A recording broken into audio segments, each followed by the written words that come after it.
अस्सलाम वालेकुम, मैं हूँ शाहजेब खानजादा। IMF का प्रोग्राम बहाल नहीं हो रहा है, दोस्त ममालिक से भी पैसे नहीं आए हैं और मुल्क के ज़र मुबादला के ज़खायर मुसलसल गिरते जा रहे हैं। और स्टेट बैंक ने जो अपने आदादोशुमार जारी किए हैं उसके मुताबिक 30 दिसंबर तक ज़र मुबादला के ज़खायर मजीद 28.4 करोड़ डॉलर से गिर गए हैं और सिर्फ 5.57 अरब डॉलर की खतरनाक तरीन सतह पर आ गए हैं, जो 9 साल की कम तरीन सतह है। हालांकि अभी जनवरी के पहले 10 दिनों में हुकूमत को दुबई के 2 कमर्शियल बैंक्स के 1 अरब डॉलर वापस करने हैं, जिससे ज़र मुबादला के ज़खायर मजीद गिरकर 5 अरब डॉलर से भी नीचे चले जाएंगे और 22 करोड़ अवाम के इस मुल्क के पास एक माह की दरामदाद के भी पैसे नहीं रह जाएंगे। और इस सब में वज़ीर आज़म पाकिस्तान शहबाज शरीफ से IMF की MD ने फ़ोन पर बात की है और वज़ीर आज़म ने इसकी तफसीलात बताई। कल शाम को रात को मेरी IMF की जो मैनेजिंग डायरेक्टर उनकी मुझे कॉल आई, तो मैंने कहा कि मैं आपको ये बताना चाहता हूँ, शराइत को पूरी तरह उस पर अमल पैरा होंगे, लेकिन गरीब आदमी को मैं उनके ऊपर मजीद बोझ नहीं डाल सकता। अमीरों के ऊपर हमने टैक्स लगाया है। तो उसने कहा कि वज़ीर आज़म मैं समझती हूँ पूरी तरह, मैं इस आपकी मुश्किल को कहा आप अपनी टीम भिजवाएं ताकि जो 9th रिव्यू है IMF का वो मुकम्मल हो, ताकि उसके बाद हमें IMF से जो उसकी किस्त मिलनी है वो हमें मिले। तो उसने कहा जी मैं आपकी बात दुरुस्त है, मैं अगले 2-3 दिन में टीम आ जाएगी। फिर मैंने उनको कहा, मुझे कहने लगी कि आपके जो दोस्त ममालिक हैं चीन का और सऊदी अरब का क्या सूरत हाल है। मैंने कहा बिल्कुल हमारे दोस्त ममालिक हैं, वो हमारे साथ खड़े हैं और खड़े रहेंगे। आज ही चीन के वज़ीर आज़म ने मुझे बताया कि आपकी उनसे मुलाकात हुई थी और उन्होंने आपको बड़े वाशगाफ अल्फाज में कहा कि पाकिस्तान हमारा एक बरादर मुल्क है, हम पाकिस्तान के साथ खड़े हैं। IMF को आपको उन्होंने कहा कि आप पाकिस्तान की पूरी मदद करें। IMF दोस्त ममालिक से कमिटमेंट का पूछ रहा है, दोस्त ममालिक IMF प्रोग्राम की बहाली का पूछ रहे हैं। और आज पाकिस्तान बिजनेस काउंसिल ने अपने एलामिये में हुकूमत से मुतालबा किया है कि IMF से मजीद और जल्द अज जल्द कर्ज लिया जाए, मगर सिर्फ IMF प्रोग्राम से बैरूनी कर्जों की अदायगी के मसाइल हल नहीं होंगे। नॉन कमर्शियल गैर मुल्की कर्जों को रिस्ट्रक्चर किया जाए, एक्सपोर्ट के लिए मंगवाए गए खाम माल को फौरी जारी किया जाए, नॉन टैक्स फाइलर्स को बैरून मुल्क क्रेडिट कार्ड खरीदारी से रोका जाए, हफ्ते में 4 दिन दफातर और 1 दिन घर से काम किया जाए, हुकूमत गाड़ियों की खरीदारी फौरी तौर पर रोक दे, गैस की कीमतें बढ़ाई जाएं, होलसेलर्स और रिटेलर्स पर टैक्स लगाया जाए, डीजल पर पेट्रोलियम लेवी को 32.5 रुपए से बढ़ाकर 50 रुपए किया जाए और पेट्रोल और डीजल पर 10% सेल्स टैक्स लगाया जाए। इस वक्त सूरत हाल यह है कि डॉलर का रेट 227 रुपए पर मसनूई रह गया है। ओपन मार्केट में डॉलर 258 रुपए का दस्तयाब है और अब कमर्शियल बैंक्स ने अपने सार्फिन को बता दिया है कि वो बैरून मुल्क अपने कार्ड इस्तेमाल करेंगे तो उन्हें ऑफिशियल नहीं बल्कि असल मार्केट रेट चार्ज किया जाएगा, यानी 250 रुपए से 258 रुपए का रेट, और उस पर हुकूमती टैक्सेस अलग से होंगे। यानी इंटरबैंक रेट और क्रेडिट कार्ड्स पर चार्ज किए गए डॉलर के रेट में 24 से 32 रुपए का फर्क है, मगर हुकूमत 227 रुपए के मसनूई रेट पर मुतमईन है। और इस वक्त इंपोर्टर्स LCs ना खुलने पर परेशान हैं। आगे जाकर खदशात का इजहार किया जा रहा है कि खाने पकाने के तेल की कमी हो सकती है क्योंकि कमर्शियल बैंक्स LCs नहीं खोल रहे हैं। सुहेल सरफराज की खबर के मुताबिक पाकिस्तान की खाने पकाने के तेल की सालाना डिमांड 45 लाख मीट्रिक टन है, जिसमें से 90% पाकिस्तान दरामद करता है और पाकिस्तान के पास इस वक्त 3 से 4 हफ्ते का स्टॉक बाकी है। जबकि Karachi chamber of commerce and industry के जारी किए गए एलामिये के मुताबिक सदर KCCI तारिक यूसुफ का कहना है कि स्टेट बैंक की हिदायत के बावजूद बैंक LCs नहीं खोल रहे हैं। बैंक खाम माल खाने पीने की अशिया की LCs नहीं खोल रहे हैं। फल सब्जियों दाल अद्वियात और दीगर जरूरी मसनूआत की LCs नहीं खोली जा रही हैं। उन्होंने मुतालबा करते हुए कहा कि जरूरी अशिया की कमर्शियल और सनती दरामदाद से यकसा सलूक किया जाए। बंदरगाह पर फंसे कंटेनर्स पर डैमरेज की मालियत दरामदी सामान से ज्यादा हो गई है। कंटेनर्स पर डैमरेज खत्म करके कंटेनर्स क्लियर किए जाएं, कंटेनर्स क्लियर करके पाकिस्तान की साख खराब होने से बचाई जाए।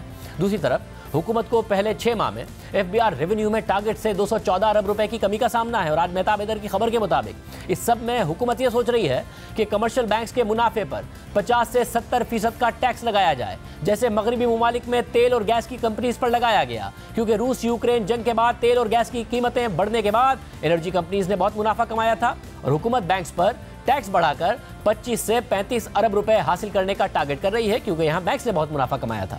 इसके अलावा दरामदाद पर 1 से 3% फ्लड लेवी ज़ेर गौर है ताकि 60 अरब रुपए का टैक्स इकट्ठा किया जा सके। और जो पाकिस्तान के कर्ज के आदादोशुमार सामने आए हैं उसके मुताबिक नवंबर 2022 तक पाकिस्तान का टोटल कर्जा 50,904 अरब रुपए पर पहुंच चुका है। यानी नवंबर 2021 से नवंबर 2022 तक के एक साल में पाकिस्तान के कर्जे में 24.2% का इजाफा हो चुका है और इसमें पाकिस्तान का डोमेस्टिक कर्जा 22.7% इजाफे के साथ 32,930 अरब रुपए पर पहुंच चुका है और बैरूनी कर्जा 27.1% इजाफे के साथ पाकिस्तानी रुपयों में 17,974 अरब रुपए पर पहुंच चुका है। यानी पाकिस्तान का बुलंद करंट अकाउंट खसारा, बुलंद फिस्कल खसारा और रुपए का मुसलसल गिरना मुल्क पर कर्जे के बोझ में मुसलसल इजाफा कर रहा है। दोस्त ममालिक पैसे नहीं दे रहे हैं और कमर्शियल बैंक्स पाकिस्तान के मुआशी हालात, क्रेडिट रेटिंग्स और डिफॉल्ट रेट देखते हुए दुगनी शरह सूद का तकाजा कर रहे हैं। दुबई के कमर्शियल बैंक से भी पाकिस्तान को तवक्को थी कि $1 अरब का रोल ओवर हो जाएगा, मगर शहबाज राना की खबर के मुताबिक इन कमर्शियल बैंक्स ने रोल ओवर के लिए तकरीबन दुगनी शरह सूद का मुतालबा कर दिया है और हुकूमत इस महंगे रेट पर $1 अरब का रोल ओवर लेने से इनकार कर रही है। मगर वजीर खजाना इसहाक डार भी पुरुमीद है कि सऊदी अरब और चीन से मजीद डिपॉजिट्स जल्द मिल जाएंगे। Inshallah, in next, within this month, much earlier than end of the month, inshallah, we'll get this support. Inshallah, मैं बड़ा पुरुमीद हूँ कि in matter of days, not weeks, Saudi will beef up their deposit. Inshallah. मगर एक महीने पहले भी वजीर खजाना इसहाक डार ने यही दावा किया था कि 2 हफ्ते में सऊदी अरब से पैसे आ जाएंगे।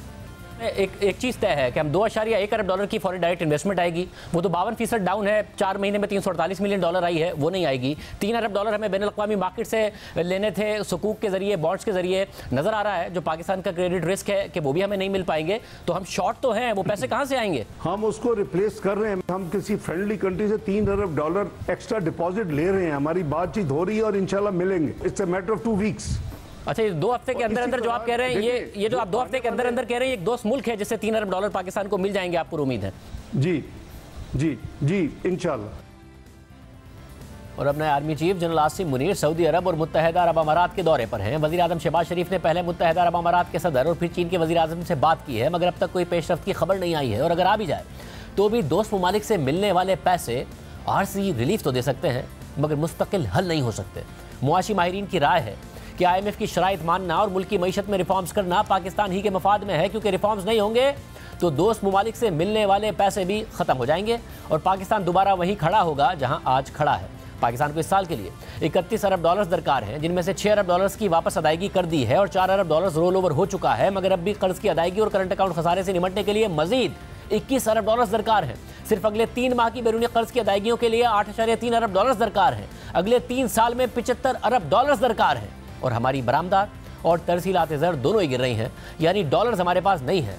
दिसंबर के महीने के जो अदाद शुमार आए हैं उसके मुताबिक पाकिस्तान का तिजारती खसारा फिर से तवक्का से बुलंद आया है और एक बार फिर $700 मिलियन तक के करंट अकाउंट खसारे का खदशा पैदा हो गया है, क्योंकि इतलात हैं कि तरसीलात ज़र में भी मजीद कमी आई है और वो मुमकिन तौर पर $2 अरब तक हो सकती हैं, जबकि दिसंबर के महीने में बरामदात गुज़िश्ता बरस से 17% कम यानी $2.3 अरब रहीं और दरामदात 32% कम यानी $5.1 अरब रहीं और तिजारती खसारा 41% कम यानी $2.8 अरब रहा।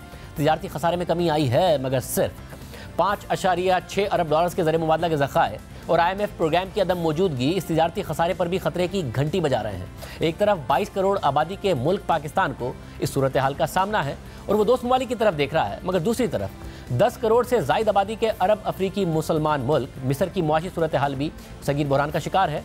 दोस्त ममालिक ने उसकी भी मदद की, फिर क्या हुआ आपके सामने रखते हैं। और मिस्र की सूरत हाल पाकिस्तान के लिए भी हाल और मुस्तकबिल करीब की सूरत हाल का इहाता करती है और बताती है कि वक्त पर सही फैसले और रिफॉर्म्स ना किए जाएं तो क्या होता है। बुध के दिन अचानक मिस्र की करेंसी 5% गिर गई। मिस्र की करेंसी मिस्री पाउंड कहलाती है और मिस्री पाउंड एक साल में 40% से ज़ायद गिर चुका है। सिर्फ गुज़िश्ता 2 माह में 20% गिर चुका है, क्योंकि बुरी मुआशी सूरत हाल, इंतहा से ज़्यादा बुलंद महंगाई, ज़र मुबादला के गिरते ज़खायर और बुलंद बैरूनी कर्जे की वजह से मिस्र को गुज़िश्ता 8 सालों में बार बार IMF के पास जाना पड़ा और इस बार भी $3 अरब के बेल आउट पैकेज के बदले IMF ने मुतालबा किया कि मिस्र अपनी करेंसी कंट्रोल ना करे बल्कि मार्केट पर छोड़ दे। मगर मिस्र में भी अवाम की नज़र में मुस्तहकम करेंसी ही मजबूत मईशत की अलामत है, इसलिए मिस्री हुकूमत बार बार IMF से वादों के बावजूद अपनी करेंसी मार्केट पर छोड़ने में हिचकिचाने का शिकार रही है। मिस्र में भी इस वक्त एक और सूरत हाल पाकिस्तान से मुमासलत रखती है और वो ये कि डॉलर का ऑफिशियल रेट तो 27 मिस्री पाउंड है, मगर ब्लैक मार्केट में डॉलर 33 मिस्री पाउंड में दस्तियाब है, जबकि खुद करेंसी डीलर्स वहां $1 29 मिस्री पाउंड का खरीद रहे हैं। यानी मिस्री करेंसी की इस सतह पर रुकने के इम्कानात भी कम है, क्योंकि IMF का दबाव अपनी जगह मौजूद है। मिस्र की एक और सूरत हाल पाकिस्तान से मुमासिल सकती है और वो ये कि वहाँ भी डॉलर्स का इनखला रोकने के लिए बैंक्स की तरफ से LCs ना खुलने और दरामदाद पर पाबंदियों की वजह से मिस्री पोर्ट्स पर दरामदी माल का बैकलॉग जमा हो गया है और उसे क्लियर नहीं किया जा रहा है। गुज़िश्ता 8 बरस में दोस्त ममालिक यानी सऊदी अरब और मुत्तहदा अरब अमारात ने मिस्र की बेपनाह मदद की, अरबों डॉलर्स दिए, मगर मिस्र की मईशत बेहतर होने के बजाय गिरती चली गई। इमदाद में दिए गए पैसे ख़त्म होते चले गए, करंट अकाउंट खसारा इंतहाई बुलंद रहा है। मिस्री हुकूमत के रेवेन्यू का 40% से भी ज़ायद सूद की अदायगियों में चला जाता है। मिस्री फौज जो इक़्तिदार पर काबिज़ है उसने रिफॉर्म्स करने के बजाय खर्चे जारी रखे, बड़े बड़े मेगा प्रोजेक्ट्स और रियल एस्टेट में सरमायाकारी जारी रही, महंगाई बढ़ती रही। 2019 में अवाम ने एहतजाज की कोशिश की तो 4000 अफराद को गिरफ्तार करके जेल में डाल दिया गया और एहतजाज को कुचल दिया गया, मगर मईशत की बेहतरी के लिए रिफॉर्म्स नहीं किए गए। फिर कैश इमदाद के बाद मिस्र के अरब दोस्त ममालिक ने सरमायाकारी के जरिए भी मदद करने की कोशिश की। इसमें मुत्तहिदा अरब अमारात की Abu Dhabi development holding company, जो कि अमारात का एक बड़ा वेल्थ फंड है, उसने मिस्र की लिस्टेड कंपनीज में 20 अरब डॉलर्स की सरमायाकारी का ऐलान किया ताकि मिस्र की मुआशी सूरत हाल बेहतर हो सके। फिर सऊदी अरब के पब्लिक इन्वेस्टमेंट फंड ने भी अगस्त में सऊदी मिस्र इन्वेस्टमेंट कंपनी लॉन्च की और उसने भी मिस्र के मुख्तलिफ बिजनेसेस में 1.3 अरब डॉलर्स के शेयर्स खरीदे।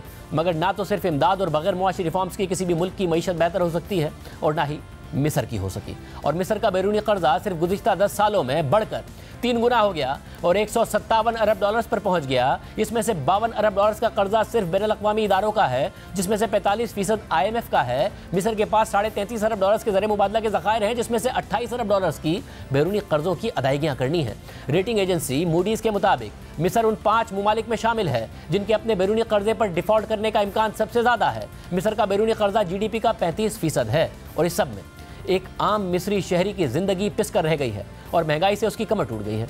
जो रोटी 1 मिस्री पाउंड की आती थी वो अब 3 पाउंड की आती है। फ्रांस 24 के मुताबिक एक मिस्री शहरी रेहाब का कहना था कि मेरे शौहर माहाना 6000 मिस्री पाउंड यानी 242 डॉलर्स कमाते हैं। पहले ये पैसे 1 महीने चलते थे और अब 10 दिन चल पाते हैं, क्योंकि मिस्र अपनी ज़्यादातर ग़िज़ाई अशिया दरामद करता है, जिसमें गंदुम भी शामिल है। इसलिए मिस्री करेंसी के गिरने की वजह से महंगाई मुसलसल बढ़ रही है और अब दुकानों पर राशनिंग शुरू कर दी गई है और ख़रीदारों को अब उनकी मर्जी से ख़रीदारी के बजाय एक वक्त में 3 किलो चावल, 2 बोतल दूध और 1 बोतल खाने पकाने का तेल खरीदने की इजाज़त है।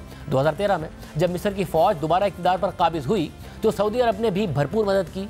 फिर 2016 में मिस्र के सदर अब्दुल फताह अल सीसी 12 अरब डॉलर्स के IMF प्रोग्राम में चले गए और वादा किया कि वो मईशत में रिफॉर्म्स करेंगे, प्राइवेटाइजेशन होगी, फौज यानी हुकूमत का हुकूमती इदारों में असर रसूख कम होगा और रिफॉर्म्स होंगे, करेंसी को मार्केट पर छोड़ दिया जाएगा। मगर फिर ऐसा नहीं किया गया।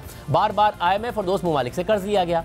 पैसा रिफॉर्म्स और तालीम और सेहत के बजाय मिलिट्री के मातहत बड़े बड़े प्रोजेक्ट्स में खर्च किया गया। यहाँ तक कि मिस्री सदर ने 60 अरब डॉलर्स का दारुल हुकूमत के लिए एक नए शहर का ऐलान कर दिया और वर्ल्ड बैंक के मुताबिक मिस्र की 60% आबादी या तो गुर्बत की लकीर से नीचे है या फिर उसके बहुत करीब है। इसके अलावा पहले 2020 में कोरोना और फिर 2022 में रूस यूक्रेन जंग ने भी मिस्र की मईशत की तबाही में बड़ा किरदार अदा किया। कोरोना में मिस्र का टूरिज्म सेक्टर तबाह होकर रह गया, डॉलर्स का इन्फ्लो मुतासिर हुआ। फिर रूस यूक्रेन जंग के बाद गंदुम समेत दीगर अशिया की महंगाई ने भी मिस्र को मुतासिर किया, क्योंकि मिस्र ये अशिया दरामद करता है। गंदुम तो ज़्यादा रूस और यूक्रेन से ही दरामद करता है, इसलिए मिस्र से डॉलर्स भी ज़्यादा गए और मिस्र में महंगाई भी ज़्यादा आई। इसके अलावा रूस यूक्रेन जंग के बाद तकरीबन 20 अरब डॉलर्स की सरमायाकारी भी मिस्र से निकल गई और टूरिज्म में कमी आई, क्योंकि मिस्र में टूरिस्ट की बड़ी तादाद रूस और यूक्रेन से ही आती थी और फिर खाने पीने की अशिया की महंगाई 31% पर चली गई। और अब सूरत हाल ये है कि मिस्र से बाहर शहरी डॉलर्स भेज नहीं सकते, मुल्क से बाहर जाएं तो अपने क्रेडिट कार्ड्स या डेबिट कार्ड से डॉलर्स निकाल नहीं सकते। जो टूरिस्ट मिस्र आते हैं उन पर पाबंदी लगाई गई है कि वो डॉलर्स में खर्चा करें। मुतादिद मिस्री शहरियों ने घर से बाहर खाना छोड़ दिया है, अपनी शादियाँ पोस्टपोन कर दी हैं कि शायद आइंदा महंगाई में कमी आ जाए। अब पाकिस्तान का हाल देखिए। हमारे ज़रिए मुबादला के ज़खायर 5.6 अरब डॉलर्स हैं, जिनमें से सऊदी अरब, चीन और मुत्तहिदा अरब अमारात के 10 अरब डॉलर से ज़ायद हैं। यानी असल में हमारे ज़रिए मुबादला के ज़खायर मनफी हैं। इस साल के लिए अब भी 21 अरब डॉलर्स दरकार हैं। सिर्फ अगले 3 माह की बैरूनी कर्ज की अदायगियों के लिए 8.3 अरब डॉलर दरकार हैं। अगले 3 साल के लिए 75 अरब डॉलर दरकार हैं और हमारी बरामदात और तरसीलात ज़र दोनों ही गिर रही हैं। यानी डॉलर्स हमारे पास नहीं है। महंगाई पहले ही 25% पर पहुंच चुकी है। एक मजदूर की आमदनी में इजाफा 11%, मगर महंगाई 25% है। यानी असल में आवाम की क़ुव्वत ख़रीद तेज़ी से कम हो रही है। आटा 150 रुपये फ़ी किलो हो चुका है। फ़ी किलो मुर्गी का रेट 600 रुपये से तजावुज़ कर चुका है। आज SPI के अदाद शुमार के तहत ज़रूरी अशिया की महंगाई इस हफ्ते 30.6% है और आटे और मुर्गी की कीमतों में इजाफों की वजह से जनवरी का कंज्यूमर प्राइस इंडेक्स 27% पर जा सकता है। और जो टारगेट्स IMF के साथ तय किए गए थे उनमें से कोई भी पूरा नहीं हो रहा है।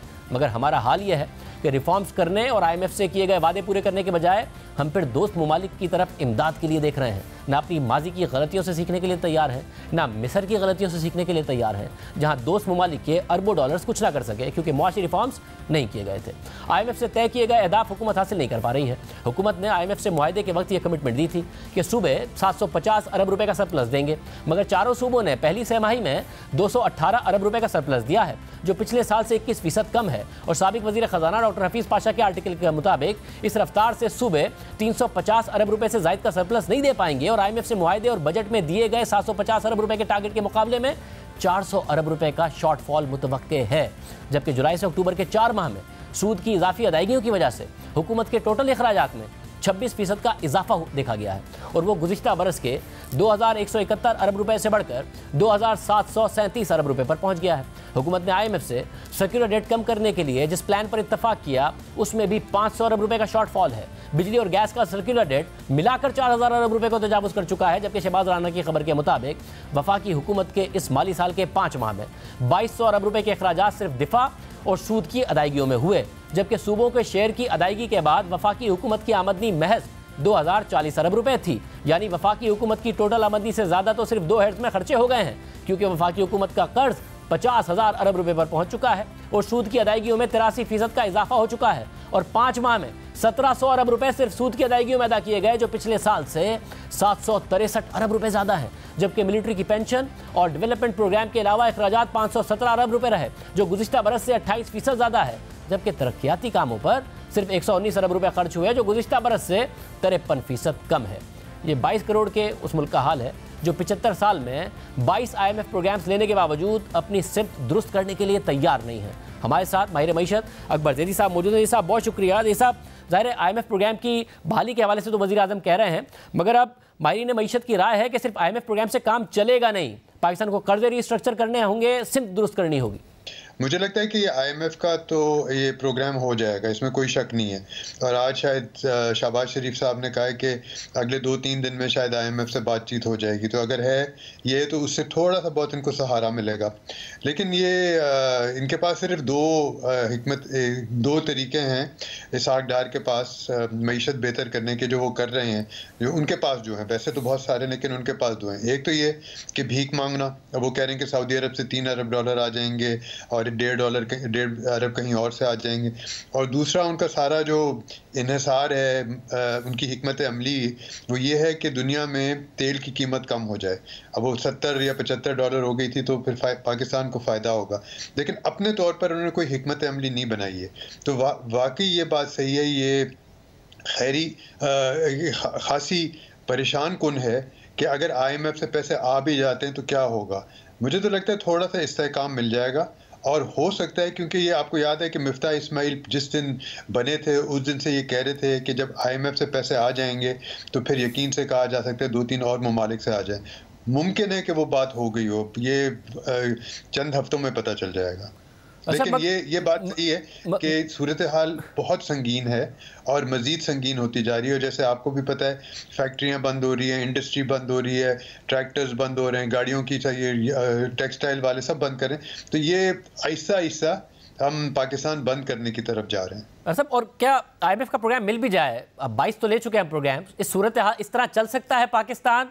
खसारे बहुत ज़्यादा हैं, हमें नज़र आ रहा है, वो हर तरफ है, चाहे बिजली का खसारा हो, चाहे गैस का खसारा हो, चाहे बजट खसारा हो, हर तरफ खसारे ही खसारे हैं। वफाकी हुकूमत का जो रेवेन्यू है शुरू के 5 माह में वो 2 हेड्स में ही कंज्यूम हो गया है, बाकी तो फिर कर्ज ही लेना पड़ता है। चल सकता है ऐसे, बहुत मेजर रिफॉर्म्स करने पड़ेंगे? इसमें तो कोई शक नहीं कि इनको बिल्कुल उखाड़ के जो निज़ाम है उसको तो उखाड़ के फेंकना पड़ेगा और नया निज़ाम बनाना पड़ेगा। और ये एक बहुत बड़ी हम एक ऐसे नहज पे पहुंच गए हैं जहाँ पे माजी की अगर माजी से कंपेयर किया जाए तो खासा मुश्किल दौर है और खासा संगीन है। और एक तरह से मैं तो हमेशा यही कहता रहा हूँ कि अच्छा है कि हमारी जब तक कोई बहुत संगीन क्राइसिस नहीं होगी हम इसमें से निकल नहीं पाएंगे और हम करेंगे नहीं। ये जिस तरह पिछले 25-30 साल से चलते आ रहे हैं, इस तरह निज़ाम नहीं चलने वाला, मईशत इस तरह नहीं चलने वाली। और एक ऐसे नहज पे पहुंच गए कि वाकई बहुत सारे फैसले करने पड़ेंगे। तो फौरी तौर पे तो IMF थोड़ा सा इनको, जिसको ब्रीदिंग स्पेस कहता है, सहारा देता है, तिनका वाला सहारा वो ही मिल जाएगा, उसको भी ये पकड़ लेंगे। लेकिन ये काफ़ी नहीं है, बिल्कुल इसमें कोई शक नहीं। और इनको बैठ के सोचना पड़ेगा कि आगे क्या करना है। मसला ये है चंद महीनों में इलेक्शंस हैं और इलेक्शंस इस बात पर को तय करेंगे कि हिकमत अमली मईशत की क्या होने वाली है। खसारे बढ़ते जाएंगे, इसमें कोई शक नहीं है। साहब, और ज़ाहिर इलेक्शन तक कोई ऐसे इकदाम भी नहीं हो पाएंगे जो बहुत ही अनपॉपुलर हो या हुकूमत को अनपॉपुलर कर दें, तो मुल्क तो फिर बगैर इलेक्शन के क्राइसिस में है। तो आपको भी एज इकोनॉमिस्ट आप देखते हैं कि इलेक्शन ही हल है या क्या किया जाए? नहीं, देखें, इलेक्शन हल नहीं है। इलेक्शन किसी चीज़ का हल नहीं है। आज अगर आप इलेक्शन करा दें, कोई भी हुकूमत आ जाए, तो वो जब इसका हल जो है इक्तिसादी हिकमत अमली, इक्तिसादी प्लान, ये वाइट पेपर जो आया था उसमें शौकत तरीन कह रहे थे PTI का कि हाँ रियल इस्टेट की डेवलपमेंट हो चाहिए। रियल इस्टेट ने तो मुल्क को तबाह किया है और मज़ीद तबाह करने की तरफ जाएंगे। तो जाहिर है ये कोई हिकमत अमली नहीं है। तो इलेक्शंस कराना काफ़ी नहीं है। इलेक्शन से क्या हो जाएगा? अभी भी अगर इलेक्शंस नहीं होते, कम से कम इस बात पर बात हो सकती है कि क्या प्रोग्राम होगा, रिफॉर्म्स का क्या होगा, स्ट्रक्चरल रिफॉर्म्स का क्या होगा। तो इलेक्शन से एक आप समझ लें एक मरहला है, हल नहीं है। ये बहुत अहम बात है। इसका हल जो है वो जो पार्टी आएगी, जिस तरह की जो भी मुख्तलिफ पार्टीज आएंगी, उनको बैठकर फैसला करना पड़ेगा कि अब करना क्या है। अब वो वक्त गुजर गया है कि हाँ हमें करना है, अब ये वक्त आ गया कि अभी हमें करना क्या है और किस तरह करना है। अब वहाँ हम खड़े हैं। बहुत शुक्रिया बड़ी साहब, कह रहे थे ये वो वक्त आ गया है। प्रोग्राम में ब्रेक शामिल करते हैं और आम खबरों पर बात करेंगे। लेकिन 5 दिन बाद ये वाज़ेह होने का इम्कान है कि पंजाब की वज़ारत आला परवेज़ इलाही के पास रहेगी और वो असम्बलियाँ तहलील करके इमरान खान की ख्वाहिश को पूरा करेंगे, या ये वज़ारत आला नून लीग के पास चली जाएगी और वो इस वज़ारत आला के साथ अपनी मुद्दत पूरी करेंगे। क्योंकि पंजाब में तहरीक इंसाफ और काफ लीग का इत्तेहाद एक नए इम्तिहान में दाखिल हो गया है। परवेज़ इलाही और इमरान खान आमने सामने आ गए हैं। तहरीक इंसाफ ये ऐलान कर चुकी है कि वज़ीर आला परवेज़ इलाही 11 जनवरी से पहले ही एतमाद का वोट लेने के बाद असम्बली तहलील कर देंगे। लेकिन परवेज़ इलाही ने एतमाद का वोट लेने से इनकार कर दिया है, जिसके बाद इमरान खान ने पार्टी अरकान को हिदायत कर दी है कि अगर पंजाब असम्बली की तहलील में रुकावट डाली जाए तो PTI अरकान मुस्ताफ़ी हो जाए। आज इमरान खान ने कोर्ट रिपोर्टर से मुलाकात में कहा है कि एतमाद के वोट में एस्टैब्लिशमेंट हमें न्यूट्रल नजर नहीं आ रही है। हमारे लोगों से रब्ता किया जा रहा है। अब तक 3 लोग इसका बता चुके हैं। परवेज़ इलाही इत्यादी हैं। जनरल बाजवा के बारे में उनका अपना मौक़िफ़ है और हमारा अपना मौक़िफ़ है। परवेज़ इलाही हमें हमारे मौक़िफ़ से हटने के लिए नहीं कह सकते। 11 जनवरी को अदालत फौरी एतमाद का वोट लेने का कहे तो तैयार हैं। न्यूट्रल्स पंजाब में पीपल्स पार्टी को लाने की हर मुमकिन कोशिश कर रहे हैं। इस वक्त एस्टैब्लिशमेंट पॉलिटिकल इंजीनियरिंग कर रही है। बाप पार्टी को पीपल्स पार्टी में शामिल किया जा रहा है। गुज़िश्ता रोज़ वज़ीर आला पंजाब परवेज़ इलाही ने वाज़ेह तौर पर कहा था कि एतमाद का वोट लेने की कोई ज़रूरत नहीं है। PTI को चाहिए कि गैर ज़िम्मेदाराना बयानात ना दे। 25 तारीख को अपना हाल याद रखे, उनकी ज़बानें निकली हुई थी। और फिर परवेज़ इलाही के इस बयान का तहरीक इंसाफ के रहनुमा एजाज चौधरी ने सख्त जवाब दिया है और ट्विटर पर लिखा है कि 25 तारीख को इक़्तिदार के पुजारियों की ज़बानें बाहर थीं। तहरीक इंसाफ के कारकुनान जेलों में थे, सड़कों पर एहतजाज में शरीक थे, जख्मी थे या शहीद हुए, छुप कर नहीं बैठे। आपको अपनी जिम्मेदारी अदा करनी नहीं आती तो छोड़े घर बैठे। परवेज़ इलाही के इस बयान के बाद पंजाब असेंबली में एतमाद के वोट के लिए तहरीक इंसाफ ने हिकमत अमली भी तैयार कर ली है। और ज़राए का कहना है कि पार्टी की सीनियर लीडरशिप की जानिब से इमरान खान को सूबाई असेंबली में एतमाद के वोट के हवाले से ब्रीफिंग दी गई, जिसमें इमरान खान ने तमाम पार्टी अरकान को हिदायत की है कि 11 जनवरी से पहले एतमाद के वोट को यकीनी बनाया जाए। ज़राए के मुताबिक इमरान खान का कहना है कि अगर असेंबली की तहलील में रुकावट डाली गई तो PTI के अरकान पंजाब असेंबली से मुस्ताफ़ी हो जाएंगे।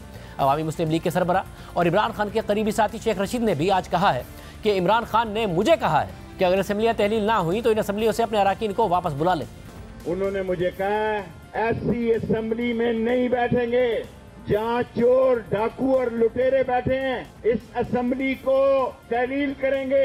अगर ये असेंबलियां तहलील ना हुई तो अपने मेंबरों को असेंबलियों से वापस बुलाएंगे।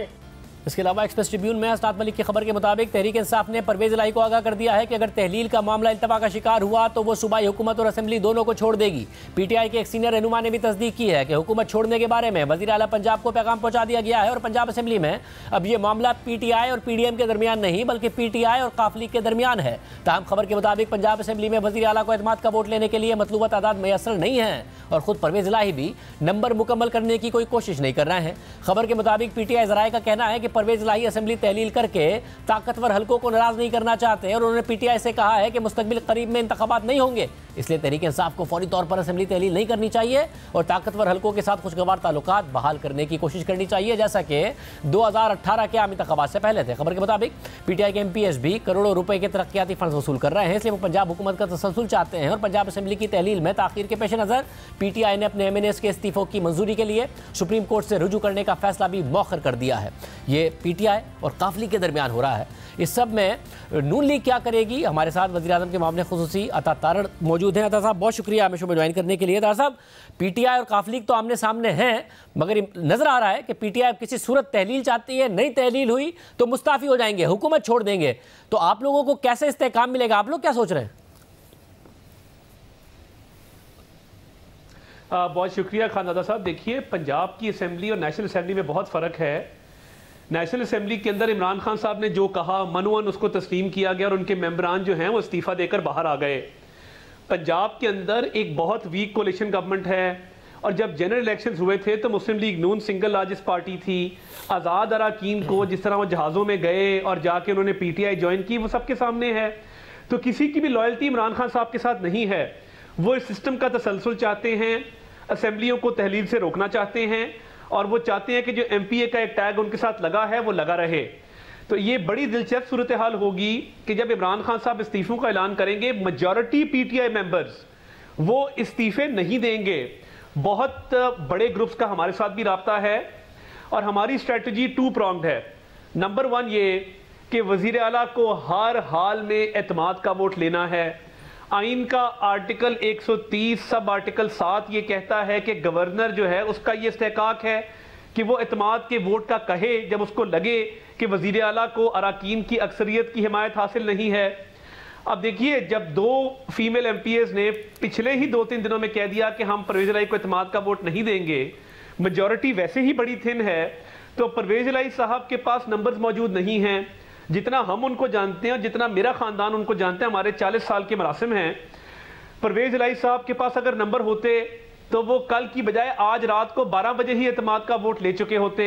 उनके पास नंबर नहीं है, वो इस सिस्टम को खींचना चाहते हैं और उनका इम्तहान इसलिए है कि वो इमरान खान साहब के बज़ाहिर इत्तेहादी नजर आ रहे हैं, मगर अंदर से उनका भी ऑब्जेक्टिव वही है जो हमारा है कि पंजाब असेंबलियों की तहलील ना हो।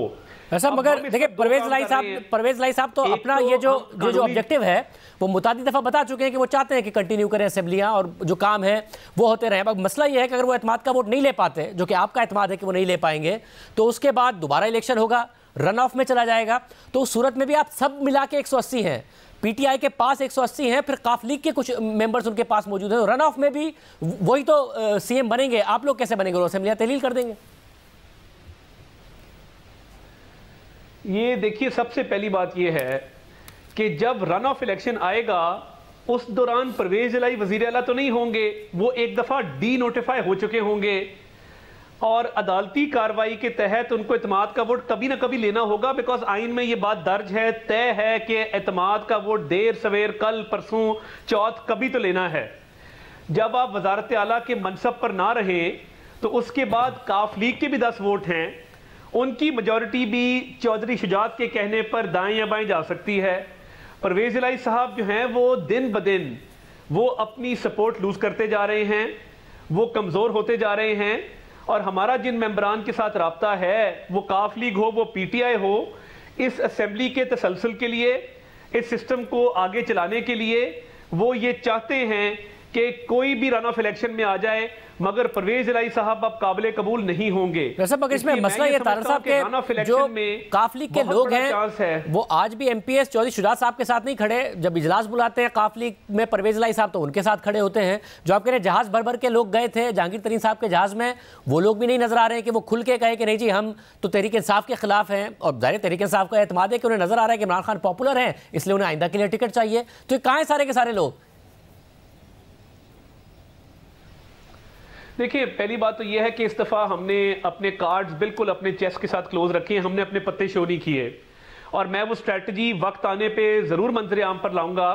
मगर इस वक्त हमारी वर्किंग चल रही है और वो बड़ी माइन्यूट लेवल पे चल रही है, बहुत सारे मेंबरान के साथ रब्ता है। और मैं आपको ये बताता चलूँ, वो जहाज़ वाले लोग हों जो उस वक्त PTI में गए थे, वो चाहे काफ लीग के लोग हों, जब ये बात वाजे हो जाएगी कि परवेज इलाही वजीर आला इसीलिए बनाए जा रहे हैं कि असेंबलियां तहलील कर दें, यानी रन ऑफ इलेक्शन में फर्ज करें अगर परवेज इलाही जीत जाते हैं हाकम बदन, वो अगले ही लम्हे असेंबलियां तोड़ देंगे। कोई भी मेंबर इस बात के लिए परवेज इलाही को वोट देने को तैयार नहीं है कि वो वजीर आला का वोट दें और उसके बाद असेंबलियां तहलील हो जाए और सब घर चले जाएं। इसलिए मैं बड़े एतमाद के साथ अल्लाह ताला के फजल से ये बात कर रहा हूँ। ये दिलचस्प सूरत हाल है क्योंकि पीटीआई को अभी भी एफर्ट पूरी है उनकी कि एतमाद का वोट दिलवाया जाए परवेज इलाही साहब को। अब इंटरेस्टिंग है कि परवेज इलाही साहब खुद को ये एफर्ट नहीं कर रहे हैं, बट इमरान खान साहब का दबाव है। तो आपको किस चीज पर कॉन्फिडेंस है कि लोग नहीं आएंगे? देखिए, हमें इस चीज पे कॉन्फिडेंस है कि लोगों को बिल्कुल एतमाद नहीं है इमरान खान साहब पे और परवेज इलाही पे, क्योंकि वो असेंबलियों की तहलील से इतफाक नहीं करते। अभी जैसे भी हैं, एक एमपीए का टैग है, उनके हल्के के मसाइल हैं, अवाम के मसाइल हैं, वो जाते हैं वहाँ पे तरक्याती कामों के प्रॉब्लम्स हैं, जिलों के, तहसीलों के, कचहरियों के प्रॉब्लम्स हैं। वो नहीं समझते कि इस वक्त जो है वो इस्तीफे देके घर बैठ जाना चाहिए, क्योंकि उनको ये लगता है कि अगर इस वक्त असेंबली तहलील की गई तो उनको जनरल इलेक्शन में नुकसान होगा। और मैं एक और बात वाजे करता चलूं कि मैं अपने हल्के को मैं देखता हूं, इमरान खान साहब की ये ऑडियोज के बाद उनका ग्राफ बहुत नीचे आया है, कोई माने ना माने, मगर एक ऑब्वियसली इस चीज से बहुत बड़ा उनको डेंट पड़ा है। तो इस वक्त पंजाब असेंबली में हर तरह की चहमगोइयां चल रही हैं और कोई भी परवेज इलाही को इसलिए वजीर आला नहीं बनाएगा कि वो असेंबलियों की तहलील की तरफ चला जाए। वो उस वजीर आला को सपोर्ट करेंगे जो असेंबलियों के तसलसल को सपोर्ट करेगा और वो असेंबलियों की मुद्दत को तकमील तक पहुंचाएगा। चंद दिन में पता चल जाएगा। बहुत शुक्रिया तातारा साहब की गुफ्तगू आपने सुनी। इस पर मज़ीद तजिया लेते हैं एक ब्रेक के बाद। प्रोग्राम में दोबारा खुशामदीद नाजरीन। ब्रेक से पहले बात हो रही थी कि पंजाब में सूरत हाल मुसलसल बदल रही है। सीनियर सहाफ़ी और तज़कियाकार मुजीबुर रहमान शामी साहब हमारे साथ मौजूद हैं। शामी साहब बहुत शुक्रिया। शामी साहब, इस वक्त सूरत हाल पीडीएम बामुकाबला तहरीक इंसाफ और काफ लीग है या तहरीक इंसाफ बामुकाबला काफ लीग हो गया है? परवेज इलाही साहब ने कल बयान दिया, आज एजाज चौधरी साहब ने उन्हें जवाब दिया। इमरान खान साहब चाहते हैं कि एतमाद का वोट हो, नहीं लग रहा कि परवेज इलाही साहब चाहते हैं एतमाद का वोट हो या हासिल कर पाएंगे। क्या हो रहा है? देखें, कुछ ऐसा लगता है कि कशमकश जारी है अंदरूनी तौर पर भी। परवेज इलाही साहब मामले को तूल देना चाहते हैं, जबकि खान साहब उसे निपटाना चाहते हैं। और आज तो ये मालूम हुआ कि खान साहब ने ये कह दिया है कि अगर वोट नहीं लिया जाएगा कॉन्फिडेंस का तो फिर वो इस्तीफे भी दे सकते हैं। वो पीटीआई के अरकान को ये हदायत करेंगे कि वो मुस्ताफ़ी हो जाएं। तो इसलिए फिर परवेज इलाही साहब के लिए मुश्किल पैदा हो जाएगी। तो लगता ये है कि अंदरूनी एक थोड़ी सी खींचातानी जारी है और जो बागी हैं इस वक्त पीटीआई की सफ़ों के, उनको भी हमवार किया जा रहा है और कोशिश की जा रही है कि किसी न किसी तौर ये मामला 2-3 दिन में निपटा दिया जाए। सब मगर अगर एतमाद का वोट ना ले पाए, जो कि शायद लग रहा है कि ना ले पाए, कुछ तहरीक इंसाफ के अपने ज़राए भी बता रहे हैं कि मुश्किल होगा, तो उसके बाद एक दफ़ा फिर वज़ीर आला का इलेक्शन होगा, तो उसमें भी पीडीएम के पास नंबर पूरे होंगे, क्योंकि वहाँ मामला अगर रन ऑफ पे जाता है तो भी लगता है कि पीटीआई और काफ लीग के नंबर ज़्यादा हैं। काफ लीग और पीटीआई का इत्तेहाद भी रह सकेगा एक और दोबारा इलेक्शन के लिए। अब देखना होगा कि दोबारा इलेक्शन के लिए मुत्तहिद रहते हैं या नहीं। वैसे तो पीटीआई के कई दोस्त मुझे मिले हैं तो वो कॉन्फिडेंट हैं कि अगर री इलेक्शन हुआ तो उसमें भी उनके नंबर ज़्यादा होंगे। लेकिन मुस्लिम लीग नून की तरफ से यह दावा किया जा रहा है कि एक बगावत होगी और बड़ी तादाद में वोट नहीं मिलेंगे पीटीआई को। अब ये दावे दोनों तरफ से हो रहे हैं, लेकिन अमली तौर पर क्या होगा ये तो आने वाला वक्त ही बताएगा। अभी मुझे मुस्लिम लीग नून के बड़े जिम्मेदार लोग मिले चंद लम्हे पहले, और बड़े वो पुरएतमाद थे और कह रहे थे कि हमारी हुकूमत कायम हो जाएगी और ये पीटीआई और काफ लीग को सपोर्ट हासिल नहीं हो सकेगी मेजॉरिटी की अगर इलेक्शन होता है। और अब देखते हैं दोनों में से किसके हिस्से में क्या आता है। सब जो तहरीक इंसाफ में भी जो हल्के वाले सियासतदान हैं जिन्होंने अपने हल्कों में इलेक्शन लड़ना है, ऐसा नहीं है कि वो छोड़ के गए इमरान खान साहब को, और खान साहब मुसलसल जो तनकीद है वो बढ़ाते जा रहे हैं। वो इस्टेब्लिशमेंट पर इल्ज़ाम लगा रहे हैं कि पंजाब में इस वक्त पूरी पॉलिटिकल इंजीनियरिंग कर रही है, वो हमारे लोगों से राब्ते कर रही है, वो बाजवा साहब का सेटअप मौजूद है, बाजवा साहब पर भी तनकीद कर रहे हैं, साथ में मौजूदा इस्टेब्लिशमेंट पर भी तनकीद कर रहे हैं। तो खान साहब का ये एतमाद बजा है कि मैं बड़ा पॉपुलर हूँ और मेरी पार्टी ने टूटना नहीं है, तो इस्टेब्लिशमेंट पर प्रेशर बढ़ाई है। उन्होंने कुछ साफियों से मुलाकात में भी कहा है कि इस्टेब्लिशमेंट की तरजीहात बदलती रहती हैं, उनका प्लान ए होता है, प्लान बी भी होता है, यानी वो तवक्को कर रहे हैं कि मैं काबिल कबूल भी हो सकता हूँ। देखिए, अभी तो ये खबरें आ रही हैं कि प्रेसिडेंट आरिफ अलवी साहब की कोशिश के बावजूद कोई मुलाकात नहीं हो पा रही साबिक वजीर आजम की यानी जो फौजी जिम्मेदार है उनसे, और वहाँ से कोई हौसला अफजाई नहीं हो रही कि वो मुज़ाकरात के किसी सिलसिले में शरीक हो जाएं। उनका मौक़िफ़ यही है कि सियासतदानों को अपने मामला तय करने चाहिए, जबकि खान साहब चाह रहे हैं कि उनके साथ तो बातचीत का दरवाज़ा खुला रहे हैं, तनकीद कर रहे हैं, उनकी सफ़ों में परेशानी की लहर दौड़ रही है। मुझे जो पीटीआई के बड़ी जिम्मेदार मिलते हैं जो हल्कों की सियासत करते हैं, उनमें एक तशवीश की लहर पाई जा रही है। वो समझते हैं कि ये अगर दबाव ज़्यादा बढ़ाया जाएगा और ये खबर ज़्यादा आम होगी कि मौजूदा एस्टेब्लिशमेंट जो है उससे भी खान साहब की नहीं बन रही या आपस में फासला है या ठन गई है, तो उसका नुकसान होगा पीटीआई को और हल्कों में हालात तब्दील हो सकते हैं। बल्कि कई लोग तो ये भी कह रहे हैं कि हवा का रुख बदलना शुरू हो गया है। तो अभी खान साहब के लिए परेशानी यही है कि वो जो जिस लहर पर वो सवार थे मकबूलियत की, क्या वो लहर बाकी रहेगी, कितना अरसा, कैसे चलेगी, उनको एक तशवीश है कि ये लहर जो है वो उससे वो उतर भी सकते हैं और ये लहर जो है वो साहिल से भी टकरा सकती है। तो ये एक परेशानी का आलम तो है। इरादे बांधता हूँ, सोचता हूँ, तोड़ देता हूँ।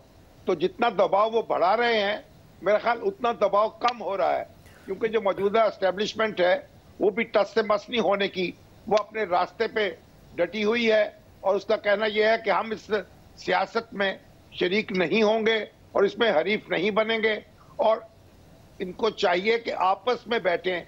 जबकि खान साहब जो हैं, जो उनके अहले सियासत हैं, जो उनके हरीफ हैं, उनको तस्लीम करने को तैयार नहीं है और ये उनकी उलझन है और इसको कैसे सुलझाएंगे ये तो खुद मेरा ख्याल उनकी समझ में भी नहीं आ रहा और उनके जो दोस्त हैं, उनके जो करीबी लोग हैं, वो भी इस हवाले से बड़े मुतरद्दद हैं। मगर शामी साहब, खान साहब की अगर मकबूलियत में कमी आए भी तो मुकाबले में किसी की मकबूलियत में इजाफा भी तो हो। इस कारकर्दगी के साथ जो हुकूमत की कारकर्दगी है, ये दुरुस्त कॉन्फिडेंस नहीं दे रही है इमरान खान साहब को कि जी मैं अगर पॉपुलर उतना ना भी रहूं और इस्टेब्लिशमेंट के साथ मेरी लड़ाई भी हो तो आगे से कौन सा ये पॉपुलर हो रहे हैं, कारकर्दगी की वजह से ये भी अनपॉपुलर ही हो रहे हैं। देखिए ना, ये तो बात आपकी दुरुस्त है कि जो मौजूदा हुकूमत की परफॉर्मेंस जो है वो इस तरह की नहीं है कि खान साहब जो है उस पर कोई ज़्यादा परेशान हो मौजूदा हुकूमत। लेकिन ये समझ रही है कि जो जो वक्त गुजरेगा उसके पाँव ज़रा जमते चले जाएंगे और वो कोशिश भी कर रही है। और अभी तो आप देखिए कि चीन में भी और सऊदी अरब से भी राब्ते हो रहे हैं और वहाँ से तसल्लियाँ भी आ रही हैं।